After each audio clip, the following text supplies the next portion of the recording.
سلام على عباده الذين اصطفى. أما بعد، أعوذ بالله من الشيطان الرجيم. بسم الله الرحمن الرحيم. لقد جاءكم رسول من أنفسكم عزيز عليه ما عنتم حريص عليكم بالمؤمنين رؤوف رحيم. صدق الله العظيم وصدق رسوله النبي الكريم، ونحن على ذلك لمن الشاهدين والشاكرين،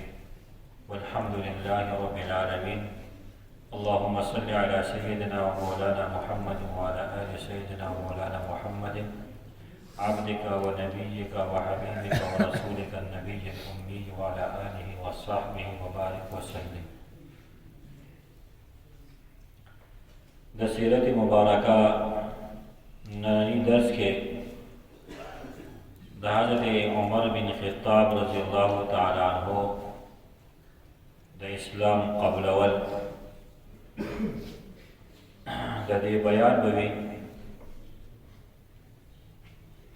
چې کله مسلمانان سو د حبشي په دویم هجرت باندې لاړل او سو مسلمانان د هجرت د نه کولو د وجې نه په مکه مکرمه کې پاتې شول، نو د ظلم او د زیاتی او د ستم یو نه ختمېدونکې سلسله هغه مسلمانانو باندې شروع وه او د ظلم او د طغیان په دغه تورو وریځو کې په دغه توره تک توره فضا کې یو بل پړق د بجلی هغه راښکاره شو چې د هغې چمک او دمک د مخکینۍ نه زیات پړقېدونکی و. یعنې حضرت عمر فاروق رضی الله تعالی عنه اسلام راوړ او دا د نبوت شپږم کال واقعه ده. د حضرت حمزه رضی الله تعالی عنه د ایمان د راوړو نه 3 ورځې پس حضرت عمر فاروق رضی اللہ تعالی عنہ اسلام قبول کړی. اسلام چې قبولو د حضرت عمر فاروق رضی اللہ تعالی عنہ عمر مبارک د 6 کاله. حضرت عمر د اسلام په شدید ترین مخالفین کې وو. مسلمانانو باندې ښه د ظلم او ستم کول کو کی پاول نمبر باندې و. الله رب العالمین د زراغ نقشه بدل کړه او د اسلام د قبولولو توفیق الله تبارک وتعالى ورکړ. د حضرت عمر فاروق رضی الله تعالی عنہ د اسلام قبولولو کې د ټول ناولنې خبره د نبی کریم صلی الله علیه و آله وسلم هغه دعا او د نبی علیہ السلام د دعا غا ثمره او نتیجه د حضرت عمر فاروق رضی الله تعالی عنہ د اسلام د قبولیت په صورت کې ظاهر شوه. امام بخاری رحمه الله یو باب منعقد کړی دی د حضرت عمر بن خطاب رضی الله عنه د اسلام قبولولو په باره کې او باندې کې دا دعا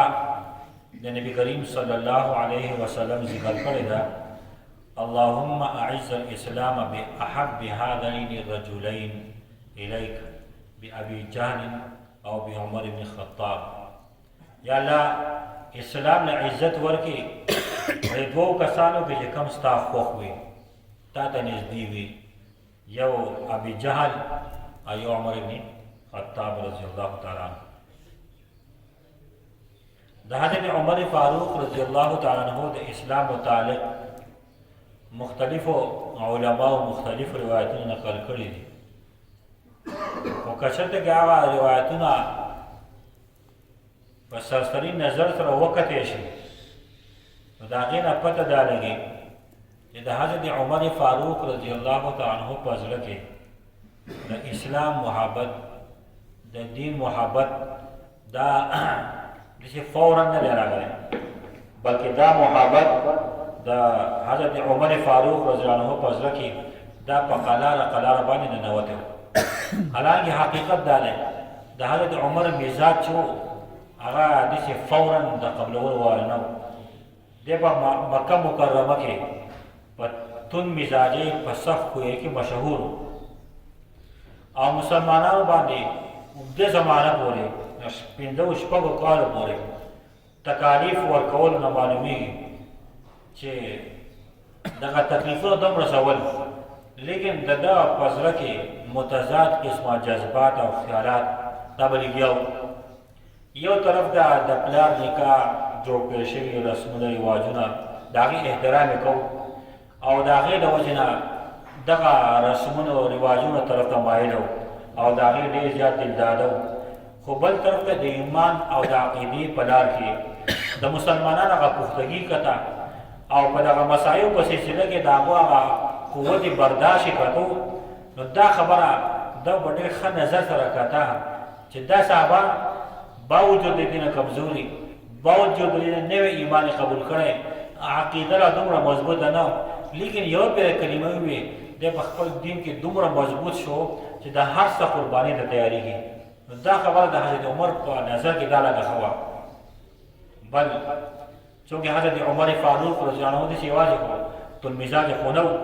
دا ډېر عقلمن و، هوښیار و. نو د یو عقلمن انسان په شان دی د ده په زړه کې د شکوک او د شبهات یو نه ختمېدونکې سلسله هم وه چې کله کله به هغه د دغه شکوک او شبهات برابر سوي شو او د اسلام د حقانیت خبره به د ده زړه ته کوزه شوه او دا څوک به کوي د اسلام د کمې خبرې دعوت ورکوي.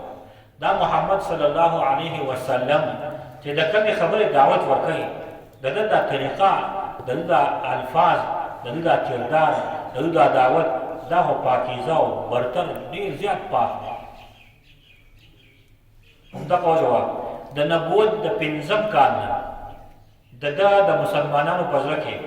لږ ډېر نرم خوی پیدا شوی او د هغې یو مثال علما دا ذکر کوي. یو پیره دغه دویم د حبشي هجرت دپاره تیاری و او حضرت عامر بن ربیعه رضی الله تعالی عنه او د هغه بیبي ام عبدالله رضی عنها دوی تیار وو، سامان یې تیار کړی او د کوره راوتي وو. ام عبدالله رضی عنها فرمایي چې عامر بن ربیعه د سکا دپاره واپس کور ته لاړ او موږ خپله غوټه تیاره کړې ده او بلکل لکه تیار لکه سړی سوالۍ ته ناست وي د ګاډي په انتظار باندې خپلې لټې غوټې موږ راغستې وي. په دې کې ناسته په بل باندې عمر مخالف شو. ام عبدالله فرمایي چې ما د خو د عمر مخالفت معلومه چې عمر د اسلام څومره مخالف دی او دویم هجرت د حبشې دا به د مکې د مشرکانو په نظر کې و د مسلمانانو دپاره وته هم ډېر مشکل و. وایي زما چې نظر په حضرت عمر پرېوتو نو زما زړه ګبراو شو چې اوس دلته به څه ویم. حضرت عمر چې راغی وایي زما یې تپوس وکړو ماذا تریدین الی العین، څه اراده لرې چېرته روان یې؟ بیا هم صحابه پیغمبر علیه السلام صحبت یافته خلک و، حق او سچ او صدق دا په هغو کې په اعلی درجه موجود و. په دې وخت کې هغو د مصلحت نه کار نه دی اخیستی او سبانې نه دي رخ کړي. وایي صفا خبره دا ده چې تاسو مونږ به مکه کې نه پرېږدئ، مونږ وځو چې د وضو ورته دی جنه. نو حضرت ام عبدالله فرمایي چې ما د حضرت عمر رویې ته کتل نو د هغې زما خیال دا و چې حضرت عمر زمونږ په دې هجرت باندې خفه دی، ما ته اندازه ولګېده. او بل نه یو خبره وکړه وایي زه الله پاک ستاسو حامی او ناصر شي، دا خبرې وفرمایل. وایي زما په زړه کې هسې یو خبره یو خیال راغی چې د ده په زړه کې د اسلام لپاره یو خسکې نرم خوی جوړ شوی دی. بیا د نبوت شپږم کال دی. یو موقع کې حضرت عمر فاروق رضی الله تعالی عنه په څه وجه د کوره بهر و، شپې بهر و، کور ته نه وتلی. د شپې لږ یخ پرې راغی نو لاړ خانه کعبې ته او د خانه کعبې هغه غلا کې ځان روان کړ. د شپې ناوخته ټایم کې نبی کریم صلی الله علیه و آله وسلم څوک خلک باندې په کوم پاهام کې نو نبی علیه السلام خانه کعبه ته تشریف راوړ. مانځه باندې وته نبی کریم صلی الله علیه و آله وسلم قرآن کریم تلاوت شروع کو او سورہ حاقہ شروع کو الحاقہ ما الحاقہ وما ادراک ما الحاقہ کذب ثمود وعاد بالقارعہ. حضرت عمر فرمایي چې د دې تلاوت د اورېدو سره بس زه مدهوشه ودغه شوم. نو ما دا سورت اورېدو باندې مزه راکړې وه. قرآن کریم خپل یو اثر دی، خپل یو خوند دی، خو چې څوک پرې پوهېږي. که موږ ځان په قرآن کریم باندې پوه کړو او زموږ زړونه صفا شو. حضرت عثمان غنی رضی الله عنه فرمایي چې لو طهرت قلوبكم لما شبعتم من كلام ربكم. که تاسو د زړونو پاک شو کنه د الله پاک د کلام او د قرآن کریم نه به دا مول نه شي، خپل یو اثر به یې. نو حضرت عمر فرمایي ما وږی ښودی و د نبي علیه السلام د تلاوت ته، پوره شبه مې دا تلاوت واورېدو، یو رکو تقریبا هغه پوره شوه. فورا زما ذهن ته راغله، لږ وایي زما طبیعت برابر شو، ما په ذهن کې دا راوړو چې ما دا خو شاعر دی. زما په ذهن کې د دې خبرې راتللو د قرآن کریم د سورې حاقه دغه آیت مبارکه د نبی کریم صلی الله علیه وسلم په ژبه مبارکه باندې راغی. وما هو بقول شاعر قلیلا ما تؤمنون. دا شاعر نه دی، دا شاعر وینا نه ده. بیا مې سوچ کو چې زه ته خو با جواب راکړو، وی سمای دا وایي کاهن دی، دا کهانت کوي په موږ باندې خپل هغه استعمالوي. وی د نبي کریم صلی الله علیه وسلم په ژبه مبارکه باندې دا لفظ راغی وما هو بقول کاهن قلیلا ما تذکرون. دا خو د کاهن قول نه دی. بیا جواب راکړی راوړي چې کاهن نه بلکې د ځان نه به راکړی. نبی کریم صلی الله علیه وسلم ورپسې آیت مبارکه ووست تنزیل من رب العالمین. دا الله رب العالمین د طرفه راغلی. حضرت عمر فاروق فرمایي چې په دغه موقع په دې ټیم باندې زما په زړه کې د اسلام لږ خبره راته پرېوته. دا ولنۍ موقع وه چې ما براه راست د نبی کریم صلی الله علیه وسلم نه قرآن کریم په داسې انداز سره واورېد. لیکن چونکې حضرت عمر د خپل خوی د وجې نه په هغه کې د هغه زماني هغه جذبات، د خپلو مشرانو هغه تقلیدي عصبیت، د آبا اجدادو د دین هغه عظمت او د هغې احساس د دې دا پوسته کې دومره مضبوط و چې د ده په زړه کې دننه دغه حقیقت باندې غالب و. خو دغه حقیقت دغه پوسته کې نه بهر ته نه راوت. د دې د پروا نه بغیر د اسلام دشمنۍ په اعمالو کې دی سرګردانه او د طبیعت د سختۍ د وجې نه د نبي علیه السلام سره د دشمنۍ د وجې نه حال یې دا و وایي چې یوه بېله په کور کې ناست وم، سوچ مې کوو چې دا روز نه دا والټه کول دي، څوک وهي، څوک چا سره زیاتې کوي. دا ټوله وایي مچ به د مکه کې رخشې ده، دا د دې یو کس د لاسه رخشې ده. نو ولې نه بس د دغه قصه ختمه کړم او بیا به ګورو چې د دې مکې د دې خلکو دا پریشاني ختمه کړم. دا به څو راته کوي، موږ به یو به بل به یو به ظلم کوو، په بل به ظلم کوو، خلک به دا قسمه خبرې کوي. راځه دا کم دی، دا خبره چې کم ځای نه راوتې ده د هغې غم وکړم. تک سره رامه د تورې مې راواغسته او د کور راووتم. په لاره کې نعیم بن عبدالله عدوي رضی الله تعالی عنه مخې ورغی. ده خپل اسلام هغه پټ ساتلی د خپل خاندان. او دویم روایت دا دی چې سعد بن ابي وقاص رضی الله عنه مخې ورغی. د دغه اندازې وکته او د ده اسلام دشمني ټولو ته معلومه وه. وی عمره څه کوې؟ وی زه به چې دا قصه ختمه کړم، دا محمد قتل کړم صلی الله علیه وسلم، چې دا روزه دا ټیم جوړه به د مکه کې څوک وهي، څوک په لارو کوڅو کې راکاږي. نو ما چې د کم ځای دا خبره راوتې د هغې دا قصه ختمه کړم. هغه وایي چې ته خدا کار کې څه مو خیال دی بنو هاشم او بنو زهره به تا نشي پرېږدي د عبد المطلب کړه به تا بیا ژوندی په دې مکه کې به ته وګرځې څنګه وایي زما دا خبره حضرت عمر چې واورېده وایي داسې معلومېږي سم خپل دین پرېښودی دی اندازې داسې ده هغې عمر عجیبه خبره ده ونه کړمه ماله څه کوې ته خو دومره اوده ستا خور او ستا اوښ ایمان راوړی حضرت عمر فرمایي چې دا خبر ما واورېده که نه زما سم دا دماغ مې تاو شو ما چې هغه ولاړ شم اول به د خپل خور خبر واخلم حضرت عمر فاروق رضی الله عنه په غوسه کې راغی ور وټکو دنه حضرت خباب رضی الله عنه هغه ته ناست و قرآن کریم تعلیم ول ورکړو درس ول ورکړو چې وکتل وایي څوک یې عمر یم نو حضرت خباب رضی الله عنه پټ شو په کور کې دننه او خور یې راغله فاطمه بنت خطاب رضی الله عنها هغه ورته ورکولاو کړو حضرت عمر چې ودننه شو وایي تاسو څه وی تاسو څه لګیاوئ هغوی مونږ څه نه دي ویلي وایي نه ما څه کلام درته ویلل هغې نه څه کلام معلوم خو نه وایي زه خبر شوی وه تاسو اسلام قبول کړی دی تاسو د محمد دین قبول کړی خپل دین یې پرېښودی دی نو زما خور ما ته وایي چې که څه د ښه دین میلاو شي ستا د دین نه نو په کار نه چې قبول یې کړو هغې ښه لکه مطلب دا شو چې تاسو هم دا خبره صحیح ده نو خپل اوښې باندې ما را کېښودل نو زما د اوښې زما تره زوی وم هغه سعید بن زید رضی الله عنه دا په عشره مبشره کې دی زما خور راغله او دا خپل خاوند یې مانه خلاصو څنګه به غوسه کې وم نو ما هغې ته تېره څپې راواچوله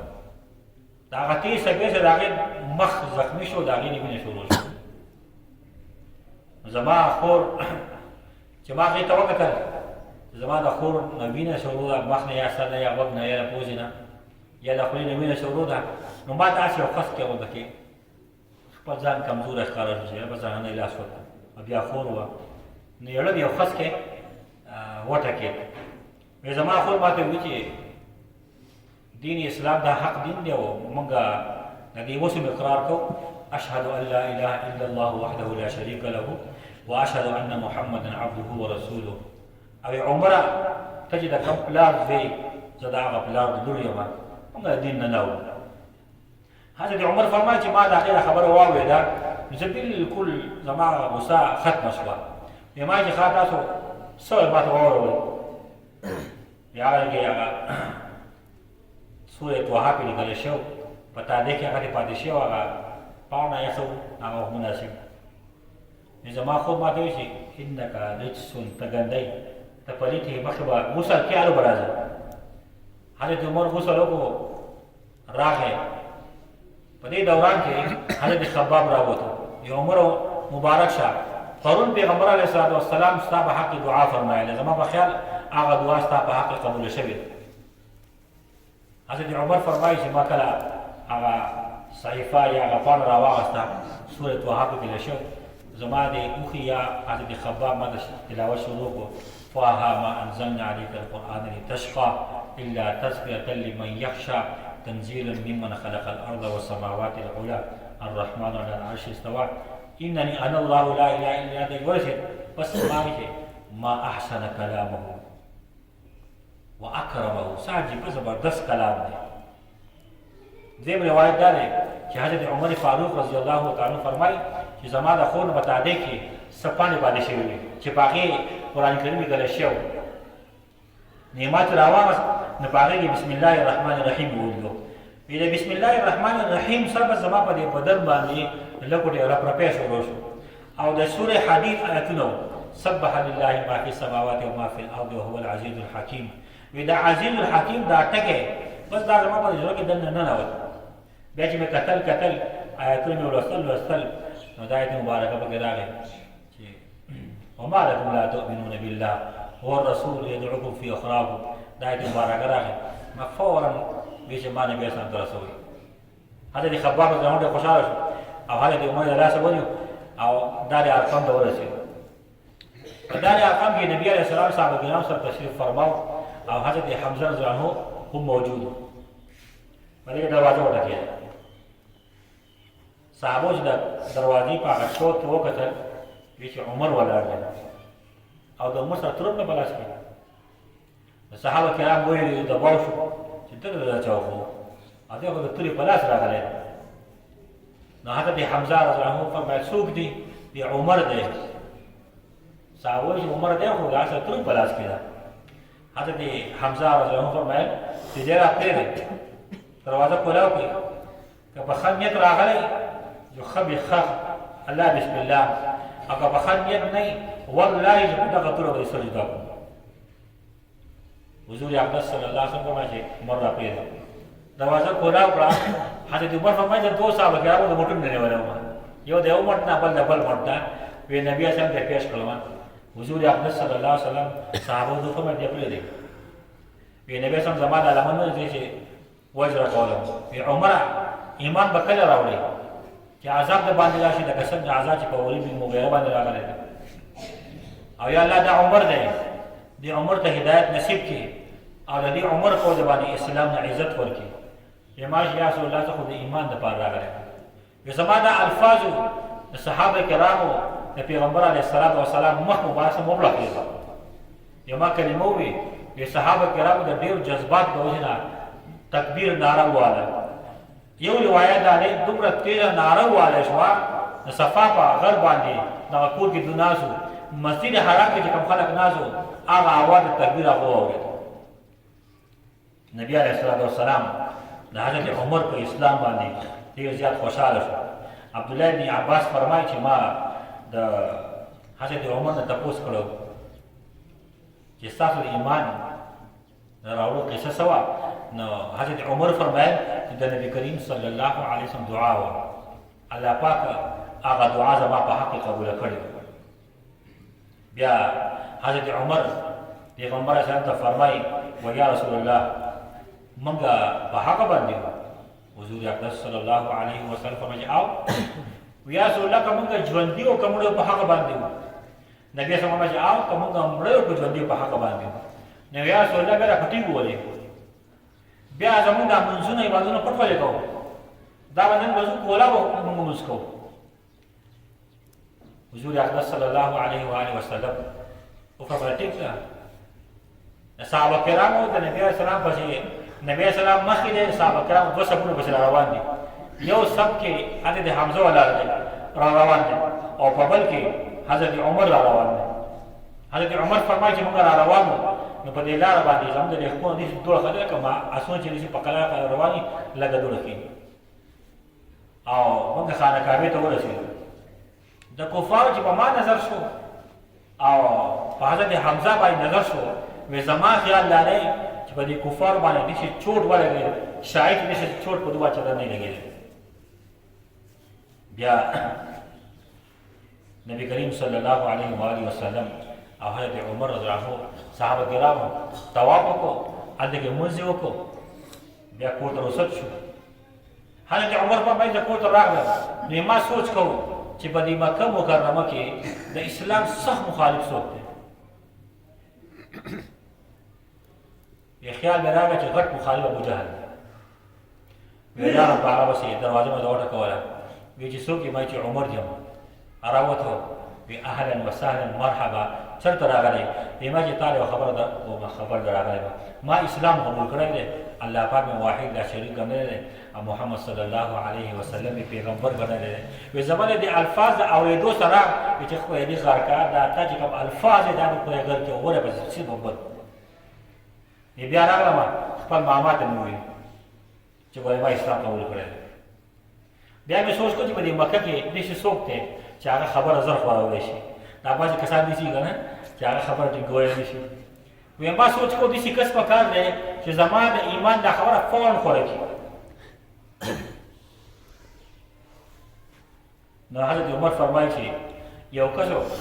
جمیل بن معمر خو جمیل رضی الله عنه مسلمان نه اوس مسلمان شوی دی وی د ده باره کې دا خبره مشهوره وه چې دا خبره ډېر زر خوری وی زه راغلم هغه چې خبرې ما خو اسلام قبول کړی دی هغه چې دا خبره واورېده بس رامنډه کړه دومره تیز راغی چې دا خپل څادر یې په دې حساب پسې راښکودو وی هلکه خبر شئ عمر ثابت شوی دی خپل دین یې پرېښولی دی حضرت عمر پسې را روان و وی دین مې نه دی پرېښودی اسلام مې قبول کړی دی. په دې اوازونو کې حرم شریف ته راورسېدو، خانه کعبې ته راورسېدو، مشرکان ناست وو، دا مشران غټان ناست وو، ډېر خلک ناست وو، دا اوازونه کول چې بس خلک راجمع شو. هلکه څه چل دی؟ هلکه وایي عمر چې عمر هغه ثابت شو د خپل د پلار نیکه دین یې پرېښودلی. ما وایي نه دی دروغ وایي، ما اسلام قبول کړی دی. هغه وایي ښه. چې بل د دې خبرې د اورېدو سره دا خلک په حضرت عمر باندې راپټ شو. نو حضرت عمر وال کول او هم وال کول، څوک یې حضرت عمر یو تن هغه ډېر و. نو حضرت عمر ستړی شو، په والو ستړی شو، کېناستو، وایي څه کوئ وکړئ، څومره چې وال کولی شئ وکړئ. وایي دا خبره سهار نه شروع شوې وه، نور راوخته دا وال شروع و. حضرت عمر ستړی شو، کاش 300 کسان دې په دې مکه کې زما سره 300 مونږ 300 کسان وي که نه، نو په دې مکه کې به یا تاسو یا به زه وم یا مونږ. په دې منځ کې خیر دا خلک هم په والو ټکول ستړی شو، څه پکې خلاصون شو. حضرت عمر پورته راغی، دې خلکو سلا وکړه چې ګوره د حضرت عمر ابوالفضل حمزه مسلمان شو، اوس حضرت عمر مسلمان شو، دا خو اسلام ترقي کوي. د دې عمر د وجې نه خو موږ ته به ډېر نقصان میلاو شي، بیا موږ د مسلمانانو خلاف څه نشي کولی، د ده غم کوو. ډېر شیخ کسان راجمع شو، یوسف حضرت عمر پسې او دا عمر به وچنو. حضرت بخاري صاحب کې حدیث دی، حضرت عبدالله بن عمر فرمایي چې زما پلار حضرت عمر په کور کې ناست او د خوب په حالت کې بهر دا غړ راښلې خلکو تورې راغستې. په دې کې عاص بن وائل صحابي راغی، ویل لکه څه چل دی؟ وایي مونږ عمر راوباسه، د ده مونږ نن قصه ختمه، ده د خپل پلار نیکه دین پرېښودی. عاص بن وائل په دغه وخت باندې د یمني څادر پټو والا د هغې نه کورته راکړې وه، ډېر په ټاټ باټ کې راغی. په حضرت عمر پسې دننه راغی، وی عمره څه مسله ده؟ حضرت عمر ورته فرمایي ما اسلام قبول کړی دی، دا خلک اوس ستا دا خلک چې دی راغلي دي او ما وجل غواړي. نو هغې ستا خپل کار دی، ستا دې قبول کړی خبره ختمه شوه. بار ته راووت، خلکو ته یې ځای خپل کار کوئ، هغه اسلام قبول کړی، خپل طبیعت یې ځئ. روایت کې راځي د ده د الفاظو سره دا خلک داسې چپ چوپ پاتې شو لکه په کپړه له پاسه چې خیرئ اوبه پرې والی قیصه ختمه شي، خلک واپس لاړل. چې کله حضرت عمر اسلام راوړ، حضرت جبریل راغی، وایي یا رسول الله تاسو د عمر په اسلام باندې ډېر خوشحاله یې او ستا ملګري د عمر په اسلام باندې ډېر خوشحاله دي، خو زه دله بله خوشخبري در کومه د عمر په ایمان باندې په اسمانونو کې فرشتې هم خوشحاله دي، د عمر په ایمان باندې اسمانونو کې فرشتې هم خوشحاله دي. حضرت عبدالله ابن عباس فرمایي چې ما یو پیره د حضرت عمر نه تپوس وکړو چې امیر المؤمنین د فاروق د لقب څنګه میلاو شوی تاسو ته؟ نو حضرت عمر فرمایي دا دغه موخه وه چې کله ما اسلام قبول کو او نبي علیه السلام او صحابه کرام مې را روان کړل او موږ په خانه کعبه کې موږ لمونځ کوو، نو په دغه ټایم کې نبي علیه السلام د فاروق لقب ما دا په هغه وخت کې ماته راکړی شو. بیا عبدالله بن مسعود فرمایي ما زلنا اعزة منذ اسلم عمر، د عمر د اسلام د راوړو نه پس بیا موږ ذلت نه دی کړی، بلکې موږ بیا بدل واغوستو.